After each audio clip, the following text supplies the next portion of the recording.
C'est Bob Garcia qui nous a rejoint. Bonjour Bob. Bonjour Nathalie, Moi, ce bonjour que j'aime à bien, tous. c'est qu'à chaque fois que vous venez, vous nous parlez d'un coup de cœur et en plus vous amenez les croissants. Vous êtes vraiment trop cool. Bob, vous venez nous parler d'un roman que vous avez dévoré, le nouveau roman de Maxime Gilliot qui s'appelle La fracture de Coxide. Il vient de sortir, c'est ça? Tout à fait. Chez Ravet-Anso. Ravet-Anso, dans la collection Polar en Nord, on écrit Nord, N-O-R-D, puisque c'est des gens des auteurs du Nord de la France qui écrivent dans cette collection. 180 pages de bonheur, c'est un vrai régal, c'est de l'humour, condensé d'humour, c'est extraordinaire, ça vous redonne la pêche, et c'est une merveille. Pour 9 €, il y a vraiment pas de quoi s'en priver. Le pitch en 2 secondes, un cadavre est retrouvé dans l'éplucheuse automatique d'une usine de fabrication de frites, ça se passe en Belgique, hein.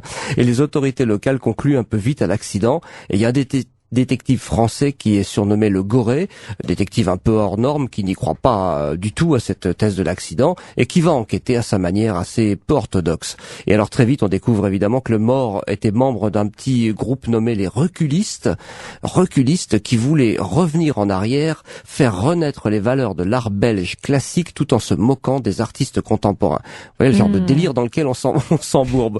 Alors c'est un petit roman en forme d'hommage finalement que rend Maxime Gilliot. Il y a plein d'hommages là-dedans. D'abord le personnage principal, le Goré, il s'appelle comme c'est quand même.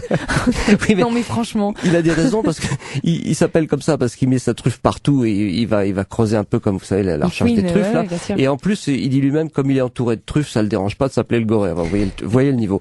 Et il fait penser au poulpe un peu, le personnage du poulpe, assez iconoclaste et tout ça. Donc c'est hommage un peu au poulpe, hommage à San Antonio, à Frédéric Dard, des dialogues à la Audiard, enfin on se marre.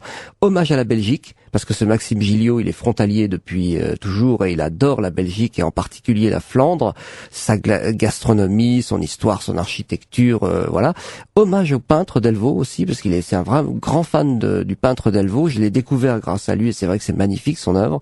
Et voilà, différents hommages comme ça qui sont un petit livre qu'il a écrit, il le dit lui-même de manière très facile. Ça lui a semblé évident parce qu'en fait il a mis tout ce qu'il aimait là-dedans. Et je peux vous assurer qu'on rentre là-dedans, c'est vraiment mais à hurler de rire. Plusieurs fois je me suis bidonné, il y a des choses absolument extraordinaires.